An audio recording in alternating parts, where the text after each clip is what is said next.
There we go. It's happening. It's happening. Hi, Hey, Wayne. Ashley. How are you?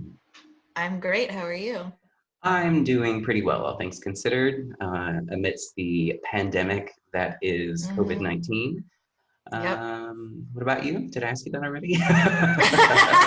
I'm doing good. I'm doing good. I'm actually kind of wondering now that you've said that, how many episodes we will put out during this pandemic. It's a good way of judging the time span, you know? Yeah, and I mean, I think everybody's process has had to evolve a little bit, or at least be modified and adjusted. And we have definitely experienced that because I can't be there with you. And I know. I yeah, know.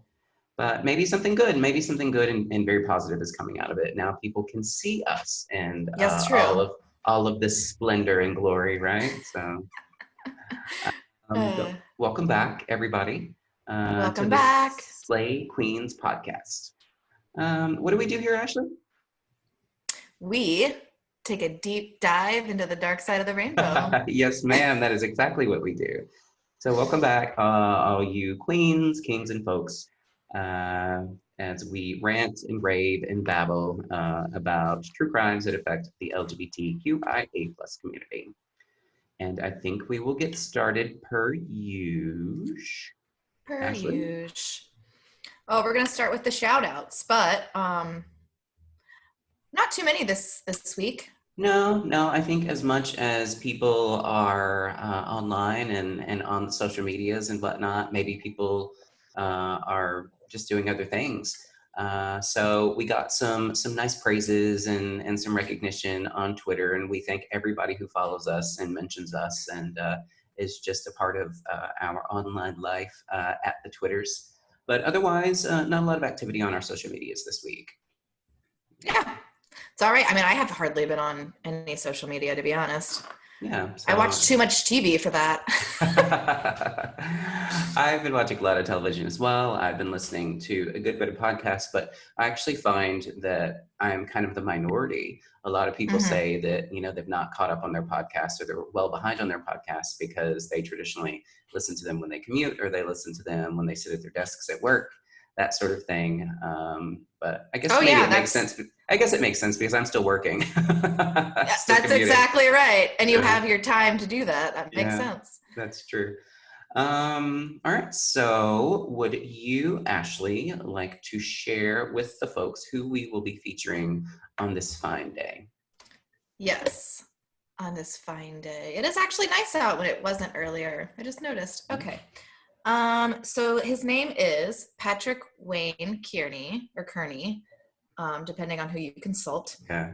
And he was known as the trash bag murderer. Yes.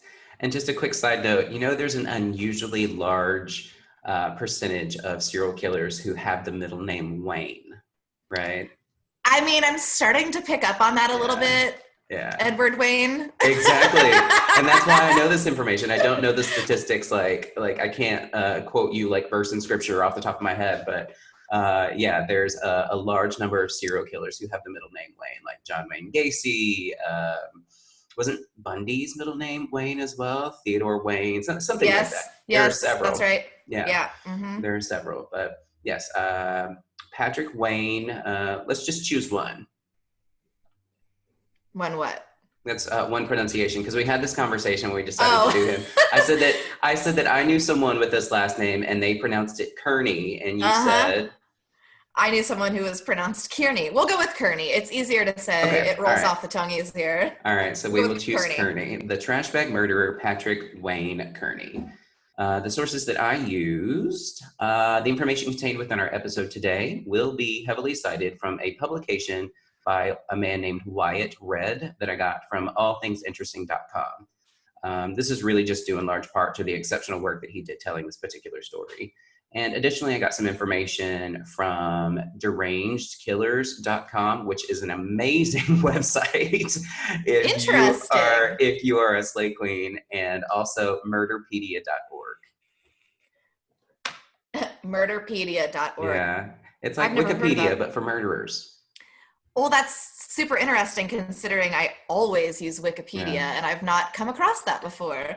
I mean, my source would be Wikipedia. And then I did watch like this 10-ish minute long. It says it's a documentary on YouTube. If you type it in, it's quote, Patrick Wayne Kearney, the Trash Bag Murders documentary. And then it was by a gentleman named Mick Ronson. Now it's only been up there for a few weeks or months. It hasn't been up there for very long, not too many views. But what I liked about it was just like this, it was just a video that was very informative. It wasn't a documentary in a sense of like anybody talking. It was just, they type the words, you read it for yourself, and it's kind of like read as you go. And it was nice because one thing I will say is the music behind it is very relaxing. So if you're tired, like Sierra was next to me and she fell asleep while I was doing the studying. That's awesome. But it was really good. Yeah, it was really informative. I've watched a few of those, and mostly I come across them on YouTube as well. And I think it's great because it's almost like whatever subject you're trying to learn something about, like For Dummies, like the For Dummies like, book series, where they just extract all the important information and put it out there for you like that. So that's cool. I'll check that out after we record today. Mm-hmm. All right. Are you ready? I'm ready. All right. Let's take this deep dive. Let's take this deep dive. So opening, I have a psychiatrist who interviewed Patrick Kearney determined that he had an IQ of about 180, which is well above what's considered genius level. Mm-hmm. And just for point of reference, Einstein's IQ, who I think everybody knows pretty well, was known for his intelligence, or understands that he was known for his intelligence. IQ for Einstein was only about 160. So just a point of reference for everybody who's listening. However, despite his extraordinary intelligence, Patrick Kearney could not outsmart the law. And this is where if we had a sound effects board, we would make that dun dun dun like sound. Absolutely. Yeah, or the Law and Order like dunk dunk sound or something like that. Yeah. Dun dun. Dun dun. Yes. Okay. Shall we talk about the early years? Who was this man? Who was Jonathan or Patrick? Patrick Who is Jonathan? Who the fuck is Jonathan? I don't even know. Go on. All right. Here we go. All right. Patrick Wayne Kearney was born on September 24th of 1939 in East Los Angeles. So he's an East LA boy. He was the youngest of 3 children who were raised by their parents, George and Eunice Kearney. Patrick's father, George, was an officer for the Los Angeles Police Department, and his mother, Eunice, was just a homemaker. Not just a homemaker, because we know that that's a tough job, but she was also a homemaker. During his education,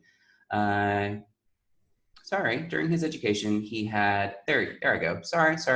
During his education, he had academic and social discipline problems, including being teased and picked on by his peers and his classmates. From a young age, it was clear that there was something strange about Patrick Kearney. At 13, his father taught him how to slaughter pigs, wholesome family activities, right? Isn't that right? Which I just thought, I made mention of it because, I've been to Los Angeles. I understand that there are farmlands that exist everywhere. But if you had told me that someone from a rural, there you go, I worked again. There it is. Yeah, a rural area of like Tennessee or Kentucky, that his father had taken him out at 13 years old and taught him how to slaughter pigs, I'd have been like, oh, okay, that makes sense for that region. But when you say, hey, in East LA, his father took him out and, they slaughtered pigs together, I felt like that was a bit odd. But it was 1930s, 40s, so. A lot different, I suppose, back then. All right. But his father, at 13 years of age, taught him how to slaughter pigs by shooting them behind the ear with a pistol. Patrick was instantly taken by this and started performing this task of killing pigs when they weren't set to be slaughtered. He started doing this on his own. It was the blood and organs that attracted him to this. That was what he liked so much, was the blood and organs. And when Patrick thought no one was around, he would kill the pigs so that he could roll around in their blood and intestine. That is something special, right? That's not even, like, that's off the charts for McDonald's triad even. Like, honestly, like, I don't think I've ever heard that before. Yeah. Like, in cannibal cases, I don't think I've heard of them, like, rolling around in dead anything. It's, you're cooking it and eating it and doing crazy things of that nature, but other people have done that before, and I've heard that before. Yeah. I've yet to hear this before. Yeah, this is a first for me as well. And of course, we can reference the McDonald Triad here because the McDonald Triad, of course, does include cruelty to animals as a child. But I think when you take it to a level of I'm going to kill this animal, I'm going to Right. gut it, I'm going to lay the intestine and the blood out and just roll around in it. That's just a whole new world of fucked up. Well, now that, well, it's one of those, well, when you say it like that, I'm kind of I'm kind of starting to realize it's very animalistic. Like, I one time learned that the reason my dog liked to flop on his back and roll around all crazy outside on a walk was because there would what must have been a dead animal there at some point. It's something that they do. Oh, So okay. Okay. Yeah, it's very primal. animal senses, there you go. Yeah, That's very a good primal. word. Yes. Okay. And I'm Yes. sure we all have the potential to be those primal beings, but we resist the urge or don't Sure. have Well, the urge. well, you also wouldn't think that someone with such a high IQ would be that way. That's not a very primal type of human. You would It's think. true. You would think you're more above even humanity in a sense of being smart, obviously, or Yeah. intelligent, and that's not something that you would expect an intelligent person to do. Yeah. It's definitely more so something that we would commonly associate with people that we believed were of lower intelligence, but maybe that's due to our lack of understanding of people who have these high That's a IQs. very, very, very, very good point. We don't have those IQs, so we don't know what that's like. No, I'm far from it. Uh-huh. Okay, so small and strange. Patrick Kearney was a target of bullying at school. The bullying left a lasting impact on his personality, and Patrick actually began fantasizing about killing people who had wronged him at a young age. After school, Patrick Kearney joined the Air Force, during which time he began to have a love affair with a married man by the name of David Hill. Despite the marriage, when their time at the Air Force ended, the two would move together to Southern California. So they moved kind of to the LA/San Diego area. Mm-hmm. All right. And then things start to take an even more gruesome turn. So at this point, he's grown up kind of small and weird, but extremely intelligent. Kind of hitting that. Actually, Go ahead. Sorry. I just noticed I wrote down where they moved to. They moved to Redondo Beach, which is near LA, obviously. We did say that. But that's where my cousin got married a few Oh, years really? ago. How funny is that? I was literally there just a few years ago. That's funny. That is interesting. I think they lived in a couple of different places, but I don't Yeah. really have a great point of reference about some of these cities. I've only spent a very little time in the Los Angeles or San Diego area. So I kind of have a couple of different locations for them, one of which I do believe is what you just referenced. And then Mm-hmm. I got that when they first bought a home together, that it was in Culver City, which is a Yes. suburb of Los Angeles. You have that as well? Yeah. So Okay. they And basically lived around the LA area. They yeah, just moved around. I think that's where it said they had initially moved yeah, after they left the military. yeah. And this happened in about 1967 from everything that I could Which kind of put I together would I would love to know what that area looked like at the then. You know time. what I mean? Absolutely, because it's Yeah, so overpopulated and so it's beautiful, but it's dirty. No offense. I love it. It's gorgeous, but there are so many people there and there's so much business going on that I wonder yeah, what it looked like before all of these, major companies and even small yeah, companies took over. yeah. I could definitely appreciate that consideration. But I wonder that sometimes about any city, That's true. despite how big or how busy it truly is. I just wonder how we as people have affected the atmosphere and the environment anywhere that we live. Yeah. Hmm.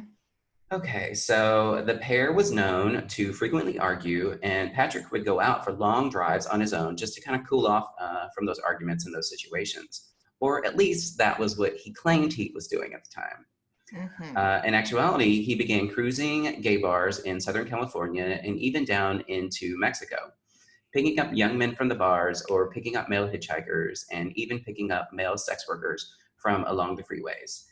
And I don't know, this just kind of takes me back to Eileen Wuornos in the fact that I guess I just didn't realize until I started doing research for these cases specifically that sex workers working along like an interstate or highway system was such a common thing. I mean, who knew? I thought the same thing when we were studying, Eileen. I'm like, Yeah. why would you ever be on the side of a highway? But then again, most of your hits, I guess, are going to be from like truck drivers and people that are driving long distances. So Yeah. like, why wouldn't you be on the highway, I guess? I mean, it doesn't sound safe, but then again, sex work probably isn't that safe in a lot of these Yeah. places, you know? Yeah. I mean, I And guess certainly not legal in a lot of these places. definitely.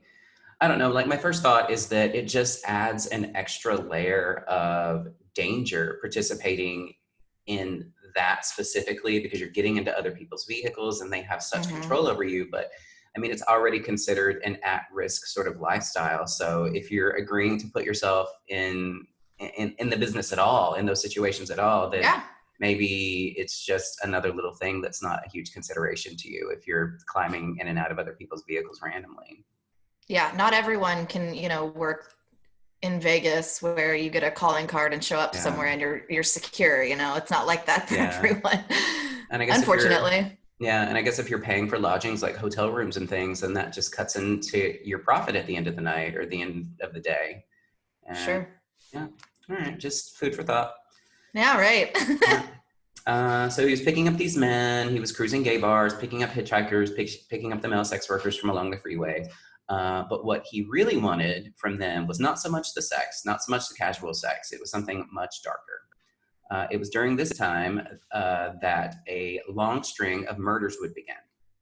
Killing approximately 4 men between 1968 and 1971, Patrick Kearney refined his process and began purposefully targeting men who bore some resemblance to the people who had bullied him in school. So he's just unpacking that baggage. Honestly, like it's like the Eliza Schlesinger when she's like, "Oh, this looks like a good place to unpack my shit." That's what he's doing. Yeah. Yeah, it's just so creepy. And, you know, I mean, wrong place, wrong place, wrong time often like happens or is the situation with these victims that we talk about in these various cases. But imagine that somebody targeted you just because you happen to look like some douchebag that they had gone to high school with. You It know? honestly makes me super happy that I don't look like very many people. Well, right now you look like Rachel Green from Friends. Oh my God, the hair, the cute little shag that I got before quarantine has The officially Rachel. turned, yes, it has officially turned into the Rachel. See, if I'm not getting my hair cut, you guys shouldn't be either. That's true. That's true. Shout out to people of your industry who are not working and they're Not, practicing responsibility and their social distancing. So shout out thank to you, that. thank you. Yes. Not being shitheads and actually cutting hair. Sorry, it's true. That's, nope, Oh, not okay with me. it's happening. There's an underground Oh, I network that I've know. uncovered on Venmo of homosexual men here in the city who are still Yeah. getting their hair cut Oh, every time to Sierra that. or I see someone like on a story on Instagram or something like that, we're both like, look at this fucking asshole, you know? It's just Um, it makes us upset. It does because you're making the rest of us look bad. yeah. And legitimately, people who are supporting that by being their clients or their patrons and whatnot, they're, I mean, almost just as bad. And legitimately, like I get my fade freshened up once a week under normal circumstances. It's been over a month at this point. If I can hold out and not do it, anybody Yes, can. that's what I'm saying. Thank Yeah. you. Okay. So we digress. I mean, my hair's Um, usually platinum blonde. I'm just gonna add that in there, okay? You yeah, see I that? do. I do. And you can too. You can find us on YouTube. Yes. All right, back to the story. So once he had these men, these people that he had targeted in his car, Patrick would drive with his left hand, making sure to keep to the posted speed limit to avoid being pulled over by the police or having that sort of interruption in his plan. Once he was sure that no one could see the car, Kearney would shoot the victim in the head with his right hand, leaving the body sitting upright in the seat to look like it was just a passenger who maybe had passed out or maybe who was asleep, you know, someone who was just resting their eyes. He just wanted Uh, to use the carpool lane. it, I mean, this is LA. You can't You knock the never guy, right? know. LA traffic. Uh-huh. All right. So once he'd done this, he drove his vehicle to a secluded spot, and there he would perform acts of necrophilia on the bodies. So he was into that as well, which not really surprising considering that he was rolling around in pig intestine as a child. They did say at the beginning of like the Wikipedia like article that that was kind of what he was most known for, was being a necrophile or a Okay. necrophile. Ugh. Necrophiliac. Yeah, necrophiliac. Ugh. So he would perform acts of necrophilia, sexual acts on the bodies, before cutting them into pieces with a hacksaw. He would then take the dismembered parts, place them in trash bags, and dump them in different places around the area, usually along the freeways. Do you have anything different at all, or anything you want to add to that, Ashley? No, not. The only thing is that I did note that some of them were dismembered, some were not. Yeah. You know, the evidence that they found with a lot of these different ones, like basically, what I wrote down was they were all found nude. Mm-hmm. All of them had been shot, and several were dismembered. But then all of them were, you did say, in trash bags. But the thing that they had to add in to me that was kind of ominous was they were all identical trash bags. It's like he made sure that they all looked the same once everything was said and done. It may have been ritualistic, in the process, especially Sure. considering the fact that they're like, well, he always did it this very specific way, and maybe making sure that he purchased like the same brand of trash bag was part of like his ritual. Sure. Well, and of course, it's going to bring us back again for like the 87th time to who? BTK? No. No? No.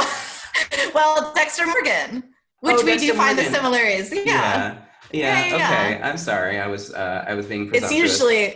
It's usually BTK with me. You're right. But no, it's what I think a huge thing they took. I mean, isn't that what they called him on the show Dexter? Once they found the bags, they called him the trash bag murderer, didn't they?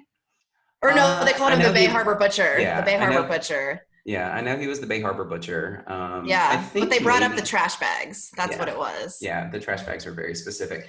And I've said before, I think we've discussed it on the podcast before, I think it's highly probable that they took characteristics from real serial killers and gave them to this fictional character of Dexter Morgan. And this is maybe one of those things, because this is not the only serial killer that you and I even know about who disposed of his victims in this way, dismembered the bodies, put them in trash bags, dumped them in various locations. There's actually an almost identical case with regard to a homosexual man picking up victims from a gay bar, doing things to them, ultimately murdering them, and dismembering their bodies, placing them in trash bags, and just dumping them, which is a case that I think we'll probably do later, just because they are so similar. But still great stories.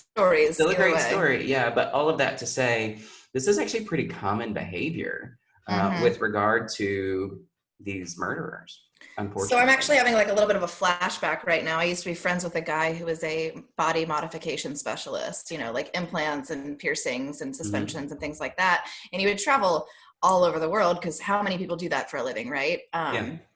And at one point in time, he had noticed in my house that I had white trash bags. And he's like, you use white trash bags? And I said, I don't know, they smell better. Like, it's just, some of them have Febreze in them, lavender or whatever. They're scented. And he said, oh, I only use black trash bags because you can't tell what's inside of them.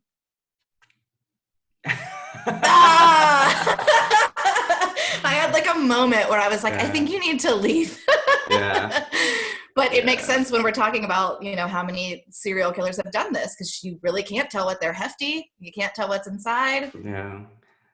It's really interesting. And I mean, I've had conversations with people. We've had conversations together, and I think we've even talked about it here on the pod. If you are, for lack of a better term, if you are fortunate enough to commit a crime and dispose of that crime in a trash bag, and the fortunate aspect of it is if you're fortunate enough for no one to discover that before that bag and that evidence makes it to a landfill, there's like a 99% likelihood that no one's ever going to know about it.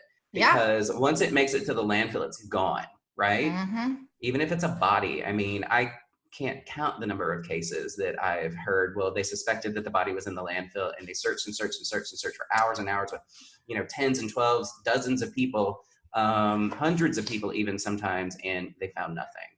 Yeah, all the stories where it's like civilians, Yeah. they call off work and they're traipsing around because they're like, we only have 48 hours or whatever they feel. And it's very rare, you're right, that they actually do find something. Yeah, that's actually, it was one of the theories, one of the earlier theories, I think, of what happened to Kristen Smart, like why she was never located, Mm-hmm. because it was a holiday weekend. There wasn't a lot of activity on the campus. They think that, I think it was maybe not her dorm room, but the gentleman who is the, the lead suspect in that case. Yes. There was a trash bin behind That's right. That's yeah, right. That's yeah, right. behind his apartment building, and the initial suspicion was is that he had dumped her in there, and nobody had been around to like notice that there was a body. And then come Monday Mm-hmm. morning, they collected the trash, made it to the landfill. Nobody ever found her Well, and again. how difficult would that be for someone, especially with an IQ of 180 to figure out? Yeah, So, I mean, obviously he didn't do the same thing, but I'm just saying yeah, he knows the proper ways to dispose. yeah. Okay, so let's talk a little bit more about this. While Patrick Kearney was careful about disposing the bodies of his victims, he wasn't careful enough. Police were able to begin drawing links between the body parts that began showing up on the side of the freeways and actually identify the victims. The discovery of the identity of the final victim, a 17-year-old boy by the name of John LeMay, led police back to Kearney in 1977. This young man had last been seen by his parents on March 13th when he left home to visit his friend Dave. Dave. Friends of the victim identified Dave Put a as pin in that. put a pin in that. Uh, Dave as David Hill, and well, let's remind everybody that David Hill was the married man who Patrick had met in the Air Force, and they ultimately ended up together as a couple living in the Los Angeles area. Mm-hmm. So this young man was going to visit his friend Dave on the day that he disappeared. Police came across this information, and warrants were issued for the arrest of David, as well as his partner Patrick, because they had done some investigating, realized that there were these two men that lived in this home, and they both immediately became suspects. But by the time they could apprehend the couple, so they got warrants for their arrest, or at least to apprehend them and question them. By the time they were able to do that, the couple had kind of gotten wind of the fact that this was happening, and they escaped. Mm-hmm. Yeah. The two remained at large until July 1st, when they just gave up. They entered into the Riverside County Sheriff's Office, pointed to the wanted posters on the wall that had their two faces on them, and then Uh, smilingly announced, "Hey, that's us." I I mean, that was the first thing that like really struck me when I was, going through this. I was like, wow. And it's both of them saying that. You know what I mean? Yeah, yeah. Well, and it makes you wonder, like, what sort of, I don't know, like, what sort of mindset or like headspace did you have to be in order to be like, all right, hey everybody, like kind of jovially being like, hey, that's us. Were they just like to a point of just sheer exhaustion with the situation, and it was like there's nothing else we can do? Or was it kind of arrogance in a way where Yeah. they're like, well, what are you going to do to me? Ha ha ha, that's me right there. Really makes me wonder. Hmm. Well, and it's kind of, it could be, yeah, they're taking control of their fate, or it could be a matter of maybe they just got, stoned one night together and they're like, look, we could be like Bonnie and Clyde. We'll just go down as like Yeah, badasses. Let's turn ourselves, let's just do it. Like we're done, yeah, we're going to be infamous. yeah. So speaking of Bonnie and Clyde and like the infamous duo or the infamous pair, after they turned themselves in, Patrick Kearney actually assumed full responsibility for the death of John LeMay, confessing that the young man had shown up to their house looking for David, who wasn't home. Patrick then invited him in to watch television. Without any sort of provocation, Patrick decided that he was going to shoot John in the back of the head, and then he, of course, went on to sexually assault the body. Later, he dismembered him and dumped his remains in the desert inside black trash bag. 9 days after they had surrendered themselves, David Hill was actually cleared of any involvement in any of his partner's crimes. And I read a lot about that. What sort of information did you get about it? Really the only thing that I got was that Kearney decided to take full responsibility. Like he said to him, Yeah. you know, I'm just going to say it was just me. You're going to get out of this. Very much probably like the Eileen and Tyra situation. Yeah. And of course, I read a few different accounts, but I mean, I guess legally on paper, they had no physical evidence to tie David to any Yeah. of the crimes. And they had Patrick there who was assuming full responsibility for everything. So, Do you have what he said, like why he did it? no. That was one of my favorite things too. He said that he took full responsibility, and he said the reason that he did it himself was that it excited him and made him feel dominant. I mean, I could see where someone who was small and someone who was highly victimized as a child Mm-hmm. would get off on a situation that made them feel like they were the alpha or they were the dom in the situation. So, Yeah. not that I'm upholding or justifying his expressing that um, by murdering people and dismembering Right. them, but I mean, I can understand where psychologically he might want to place himself in situations in which he felt like the alpha. But I mean, dude, go to a fucking S&M club, you know? I mean, Honestly. you know, you live in LA. I mean, I understand that this was in the 60s, but I'm certain that sort of thing was available to you at that point in time. There are plenty of places you can go. Yeah, there are plenty of places that you can go, or ask your boyfriend to let you tie him up and spank him. I mean, come on, there are other You need a options. sex suit. Come on. Exactly. Patrick Kearney would go on to make a full confession for all of his crimes, admitting to a total of anywhere between 28 to 35 murders. In order to avoid the death penalty, he agreed to plead guilty rather than like going to trial. And he was ultimately charged with only 21 counts of murder. And as agreed, he pled guilty and was given 21 consecutive life sentences. So again, we've seen this in a lot of other cases where he confessed to like 28 to 35 crimes, but ultimately they only had enough evidence and probably victim count, I'm sure, had something to do with it to actually charge him with 21 murders. It's so interesting because this isn't another one of those ones where, like, if you look on Wikipedia, I think it says anywhere from 11 to 54 or something crazy. But then when you read different publications or watch different documentaries, I think ultimately what I got from it was he pled guilty to 28 counts, Mhm.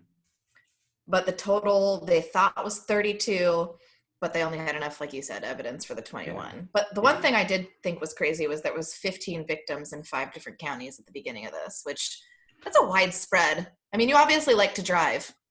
yeah. Clearly, I mean, this is again, it's kind of reminiscent. Anything that's primarily kind of finding their victim pool, it seems like, along interstates and highway systems like Eileen Wuornos, it seems like it's going to Mm-hmm. be more spread out because you're literally traveling Yeah, good with these point. Good point. victims. Yeah, so I guess that makes a little bit of sense when you consider that. That's true. Yeah, but ultimately they charged him with 21 counts of murder. They didn't go to trial because he just agreed to plead guilty to all of those charges, all of those counts, in order to avoid the death penalty. Which again, this is a theme that I think we see a lot with these male serial Mm-hmm. killers.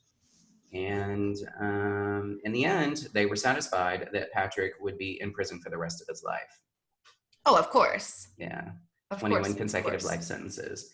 And that is really all I have about Patrick Kearney, the trash bag murderer.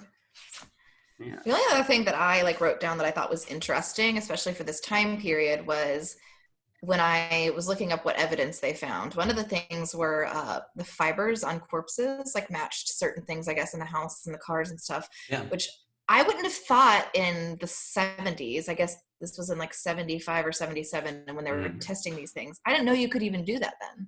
I was impressed. Yeah, that is pretty impressive. I feel like I'm either always really impressed at the technology of the time or really disappointed in the lack of Yeah, utilization of technology. You know what I mean? Like yeah, maybe uh, 60s, 70s, and 80s, like the things that they did and the technology that they used. But then we have all of these resources available to us now in like the 2000s, the 2010s, and whatnot. And I'm super disappointed in the investigations that choose not to utilize them, like the Because it's too expensive. because it's exactly what I was going to reference. It's exactly what I was going to reference. The grinder killer. Uh-huh. How it was all just too expensive. Or So you could yeah. have literally just opened his computer, like simple things that we just don't do. I think, I don't know, maybe during this time, which is another interesting thing, during this time, we see a lot that, like, if it was a lot of, gay victims, they might not have paid that much attention, but they were on this, like, from the jump. Like, when they found that first victim and then Yeah. they saw another one like it, kind of, they were like, okay, this is a thing we should pay attention to, which I was kind of surprised that it happened that quick. Yeah. I think I know we've said before, but for me, it's so eye-opening how regionally different areas respond either so much better or so much worse to these crimes that victimize people from the queer community. And I'm kind of making a mental list of places that I'm like, okay, well, if I were to ever move and settle in a different area, would I want to be here or would I want to be here? I'm like, no, definitely not. Or yes, definitely, because I feel like these people legitimately have my best interests in mind. They're upholding the law and they're protecting me as much as they're protecting anybody else. So I can Yeah. appreciate that. I think we've seen that a lot in that area of the country, California, Washington, um, definitely not the Midwest so Oregon. much. I have definitely given snaps to Oregon before. Yeah, But and yeah, definitely not the UK. Jesus, like we love no. the UK. We love our listeners and our fans from the UK. But more than once, we've covered stories where I was really disappointed in how law enforcement Mm-hmm. chose to pursue crimes against the LGBTQIA plus community. Yeah, and more recent ones too. Yeah, more recent, like not that long ago. Right, not that long ago. You're right. Yeah. All right, But so that's that's all I all I have. have. That's all I have as well. So thank you, Ashley, for joining me again today to talk about all of this craziness that is the dark side of the rainbow. I just want to add in though, I don't know when she got there, but for anyone who might actually watch, can you see her? I can. There she is. I don't know when she Hi. sat down there, but she's there. Hi, There's Lucy. Lucy. Yeah. I All thought right. Well, Annabelle was thank gonna. you. Yeah, I thought Annabelle was gonna come say hello to us a minute ago, but she I didn't. could hear. Yeah, I'm sure I could hear the pitter patter of Annabelle's little Yeah. feet. Yeah, she's staring at me now. She knows that I'm talking about her. But thank you, Ashley. Thank you, Wayne, for And thank you, joining me. everybody, for joining us again on the Slay Queens podcast. Thank you to all you queens, kings, and folks. If you like what you heard, please let us know. And people can reach out to us and find us and give us their love and praises. How, Ashley? On pretty much every platform when it comes to podcasting. We have Apple Podcast, Spotify, Breaker, all the good ones, All the Anchor, good all of ones. them. And then you can reach out to us on social media like Facebook, Instagram, Twitter. Am I missing any? Facebook, Instagram, Twitter, and Patreon. And Patreon. Yeah. And then slayqueenspod@gmail.com if you have anything to say that you might not want to leave in a review. Absolutely. Yeah. But you can pretty consistently find us anywhere that you might search. You can find us by searching Slay Queens Pod or Slay Queens Podcast. Oh, and we're on YouTube now. Yeah, we're on YouTube now since Yeah. COVID-19 has forced us to do these Zoom chats or these Zoom dates so that we can record. We figured we'd just, take the footage and slap it up on a YouTube channel so that people can see Ashley's beautiful smiling face.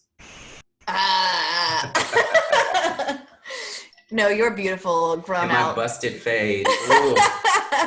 Whatever. Yeah, but thank you, everybody. And I would love and appreciate it if you are loving and appreciating what we're doing. If you would go out and either rate and review us on Apple Podcasts, 5 stars. If you don't use Apple Podcasts, then share us on social media and tell your friends how amazing we are and how they should also be listening to the podcast. Yes, please. Otherwise, I would encourage you all to go out and slay queens. Just not each other. Just not each other. Bye, everybody. Bye.